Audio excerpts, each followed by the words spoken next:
I'm Sam Lister from the Chartered Institute of Housing. We're a professional body for people who work in housing, and I work in the policy team, and I've been involved in the policy issues around private renting and benefits and migrants' rights as well for far too long, really. But there we go.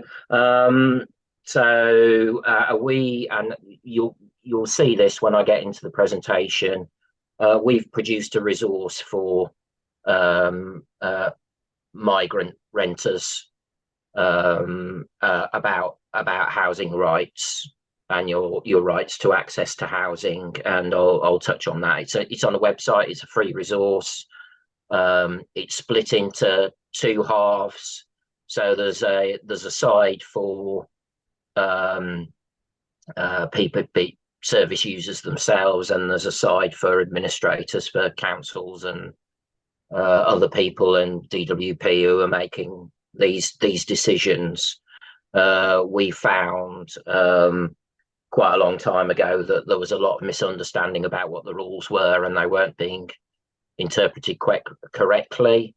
So this was to, give people more confidence that they about what their rights were, so they could assert them, and also to help local authorities, kind of make better decisions as well. So get it right in hopefully 90% of the cases. Yeah. So housing rights for migrants.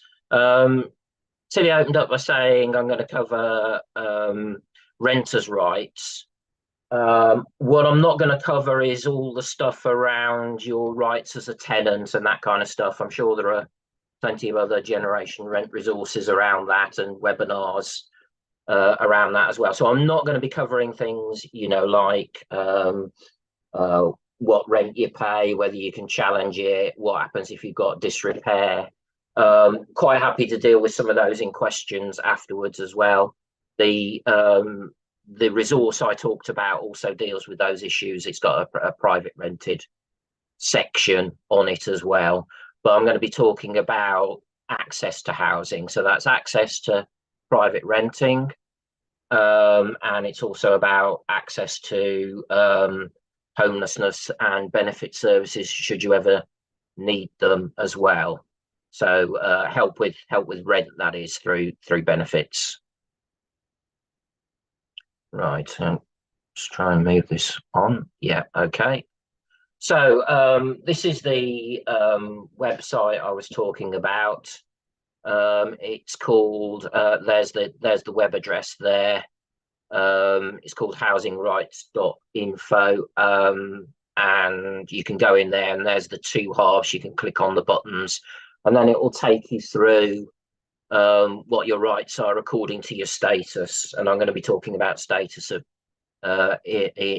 for most of the presentation, because that largely determines what rights you've got. So nearly all of the rights that I'm talking about, so access to private renting in England, homelessness should you need it, and benefits to help pay your rent, depend on your access is around defined in terms of whether or not you're subject to immigration control.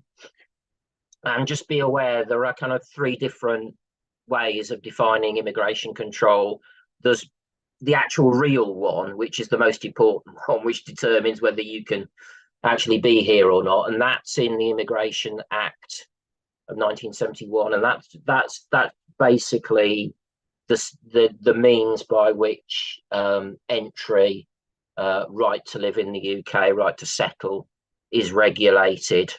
As you know, you have to apply for leave to come here, and and what sort of leave you get depends on what you're applying to come here to do. So whether it's to work, to settle, perhaps with a UK partner or something like that, or to study. And then there are the the rights and access to housing use immigration control as a means to either blocking or giving you access, but they use slightly different definitions for each. So you can't assume that just say, for example, you've got access to one of these, then your immigration status is necessarily safe. So yeah, the definitions are slightly different. So the proper definition is, yeah, that you require somebody who's subject to immigration control is somebody who requires permission to enter. Permission is called leave to enter, live, or settle in the UK, and there are only two groups of people who that doesn't apply to, in terms of people who are British or not. And then the homelessness, anybody who requires leave to enter is defined as subject to immigration control and therefore blocked. And benefits uses a slightly lesser threshold. So that's anybody who requires leave who doesn't have it, or who has leave with a no public funds condition. So, you know, some people, that implies obviously that some people with leave have access to benefits, whereas they might not otherwise. Okay, so what's leave? Leave is granted by immigration officers. So I'm assuming that some of you, most of you, because you're here, you'll have had some experience of this. So it's granted by immigration officers according to the immigration rules. That's just a set of rules by which they have to make their decisions. It's basically a type of law. And there are different categories of leave, but basically three kinds of different things that may impinge on your status as to rent or to access housing services. So leave can be open-ended, and that's called indefinite leave. So there's no time limit on it. So if you're settled, then you'll have indefinite leave. Or it can be for a fixed period, and often that's 30 months. So people who are coming here to settle, perhaps they're marrying a UK partner, they'll be given 2 blocks of 30 months, and they have to apply after the end of each or towards the end of each and get a new block. And then leave can be with or without conditions. So indefinite leave doesn't normally have conditions with it, but it can do. And then fixed leave, limited leave for a time period usually does, and that normally includes a no public funds condition. And some people can be granted leave, but only on where they've got an undertaking from a sponsor. A sponsor is basically a guarantor that they will, and the guarantor says that they will accommodate and provide for their maintenance if they're without funds at all. So indefinite leave to remain, that's when you can then you've got permission to be here without any conditions, and that's also sometimes called settled status. And any right to, some of these rights to housing or benefits may require a change in your status. So people from Hong Kong, British nationals from Hong Kong, for example, get leave with a no public funds condition. If you wanted to access benefits, then you'd need to change your status. You do that before you apply for your services, and always do that with a regulated advisor. So that's the Office of Immigration Services Commissioner, and you can click on that link there, and that will tell you any advisors near you, what level they're at. It's different levels depending on how complex your case is, and whether it's free or not, or whether you need to pay fees for it. So who does it affect? Immigration control. So the two people who aren't subject to immigration control are British citizens, not surprisingly, and certain Commonwealth citizens who arrived here before 1973. They have what's called the right of abode, which just means they're basically free from immigration control. Some of those Commonwealth citizens that are here had problems. You'll have probably heard of the Windrush scandal. That's because you didn't need documentation. You only needed your passport before then. And they hadn't got any kind of proof at all that they, even though that was their status, they couldn't prove it. And that's where that scandal came from. Everyone else requires, any other kind of foreign national needs leave, permission to enter or remain. And the only exception for that is Irish citizens who get automatically given leave. They don't have to apply for leave. It's just assumed that they get it, except in very extreme cases. Okay, so you've kind of got this hierarchy of status where at the top, you've got unrestricted access to services, and then going down, generally speaking, so if you've got anything down to 7, so that's leave with access to public funds, then you're going to be able to access the rights that I'm talking about. But that doesn't mean that you won't have problems. So there are problems around proof and documentation. So as I said, just a few seconds ago, Commonwealth citizens with the right of abode that had problems with actually proving their status. And even if you're free from some of this stuff, you still might need to prove where you're from, which is where you'll encounter the controls and the questions and the requests for documents, that kind of stuff. And then it's 8, 9, and 10. So there are people who don't have leave when they arrive here. Temporary admission, that's where people have been given permission to apply for leave, but they don't have leave whilst they're here. So they're just technically not breaking the law. Okay, so and then there's access to services. This kind of works the other way around. So the ones at the top there, you need kind of the higher level of status in order to access. And as you go down, you don't necessarily need a higher status to get those. So if you're getting homelessness assistance, then you'll be able to apply for the other things as well. Don't worry about the other ones. They're kind of technical. There are some people who are caught in the immigration system who don't have access to funds, but might have access to other services. So the one I'm going to talk about most is the private rented tenancy and the right to rent. And this applies in England. It doesn't apply in Scotland and Wales. So this is your rights to rent. So what's the right to rent? It's part of this, what the Home Office used to call the hostile environment, and have now rebranded the compliant environment because it sounds nicer. It's actually the same thing.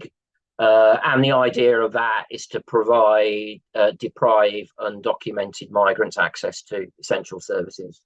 So to try and force them to leave or to make life uncomfortable for them. So that includes access to things like a bank account, a driving license, renting a home, NHS services and welfare benefits. So it becomes very difficult to live here without having your immigration status sorted out. And who does this apply to? So these are landlords have become part of the policing system for the Home Office. So anybody who lets property or who takes people in on a subletting basis, so that would include tenants or people accepting lodgers, has a responsibility to do the checks essentially for the Home Office and prove that they've done that. And if they haven't, and it turns out that the person there doesn't have the correct status to be able to rent, then the consequences fall on the landlord as well as the tenant. So it's document checks on prospective tenants and occupiers, and repeat checks on occupiers whose rights are time limited. So if you've been given limited leave, for example, say you've been given 2.5 years leave, then the landlord is expected to do a repeat check. So they on the initial check, they should find out when your leave expires and then do a further check before it does so. Landlords have failed to comply at risk of civil and criminal penalties. And it applies to all the adults, including those who are liable to actually pay the rent, but also anybody else living in the property and anybody else who's not named in the aggrievement but could live there by permission of the tenant. The landlord has a defence if they made reasonable inquiries about the occupiers who might be living there beforehand when they did their initial checks. So how does it work? Before moving in, the landlord must check everyone who's a prospective tenant or going to occupy. So that might be, kind of spouse or other family members of people aged 18 or over, and make copies of the documents or ask for proof. Now it's mainly using the online checking service, and the landlord should ask for proof of age if they suspect that if the tenant tries to get around and say, well, they're only 16 or whatever, so you don't need to check them. The landlord should still ask for proof. Okay, so these apply where you have a time limited right to rent. So your right to rent is basically your leave, the permission that you've been given, and so a time limited right to rent is one that's where you've got a leave for a fixed period. If you've got indefinite leave, then you've got an open-ended right to rent, but of course the landlord still needs to check that, and they need to check it before 28 days before your the eligibility period applies. So they have to do this once every year, or if your leave is coming up as well, they need to do it then again for that. I'm aware there'll be people from different kind of migrant groups. So EUSS, so the EU settlement scheme. So these are people who entered the UK whilst it was still in the European Union, and applied to stay here afterwards through the settlement scheme. They don't get actually any physical documentation to prove that, but they can prove that through the online service, so that they'll be given, those who applied to stay here will be given either EU settled status or EU pre-settled status. So EU settled status is just the same as the same immigration status as as ordinary settled status, so it's indefinite leave. And the landlord can ask to view the tenant's right to rent. So one way the tenant can do that is get a share code through the through the website, and that's the simplest way of doing that. I think now most physical document checks have gone out, and you have to do that through the landlord. The landlord has to do that through the checking service themselves. So when these rules were first brought in, the landlord could look at the documents, take photocopies. Of course, Home Office, being paranoid, were worried about forged documents and that kind of stuff.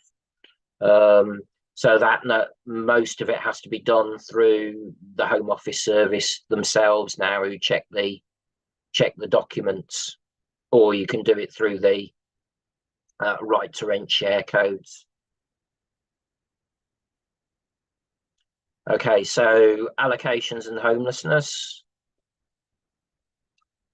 So you must be not subject to immigration control, and that means anybody who requires leave, so that's pretty much any foreign national, doesn't get access to homelessness service unless they're in a prescribed class. So it rules everybody out, and then creates a set of rules which specify which people can still apply. So that's what those prescribed classes are, and I'll go over some of those. And you must also be habitually resident, and this rule actually applies to everybody, also applies to British citizens. So you need to show that this is the place where you've made your home. And the reason that applies to everybody is because, you know, people can get British citizenship even if they've not lived here their lives. So, for example, you know, typically through their parents. So their parents might have emigrated, but they can get British citizenship by descent. They couldn't just arrive then in the country, you know, not having lived here at all later on, and then claim services. So that's what that rule does, and that applies to everybody. So I haven't done all of these, but these are some of the eligible classes. So these are the people who are written back in, and even though they're subject to immigration control, have access to services. The ones that this group is most likely to be in are people with indefinite leave, provided you're not sponsored immigrant and you're habitually resident. People from Hong Kong who've applied and had their public funds status lifted, and then various other people from Ukraine as well, who's now a very big group, and people who are EU nationals, they actually fall under number 3. So if they've got indefinite leave, and any other kind, or so if they've got EU settled status, or if they've got pre-settled status, they're exempt from these rules, where you'll still have to show you're habitually resident. How does this work then if you've got you're a mixed household? So some of you, you know, you might have married somebody who's British, for example. So you've got leave, they're British, so they don't need it and they're okay, become homeless. What then happens is, if you're an ineligible person, then the homelessness checks and rights to accommodation are done on the basis as if you weren't there.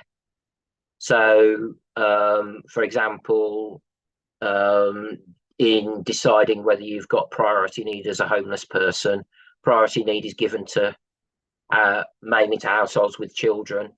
If all of those children are people who are subject to immigration control, then they'll accept the British person as the applicant and say, yeah, you can apply, but you won't get priority need because that's only on the basis of the ineligible people.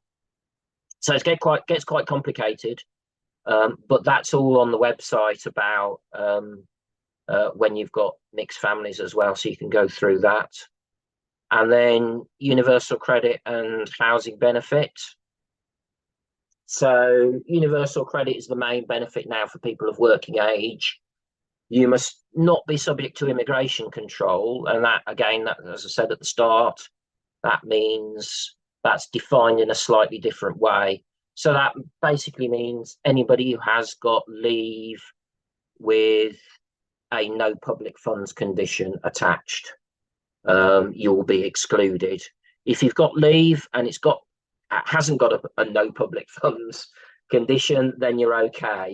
You've got access, provided you're not a sponsored migrant, and you'll have to be habitually resident on the fact. So that's just means you've made your home here, and some people are exempt from that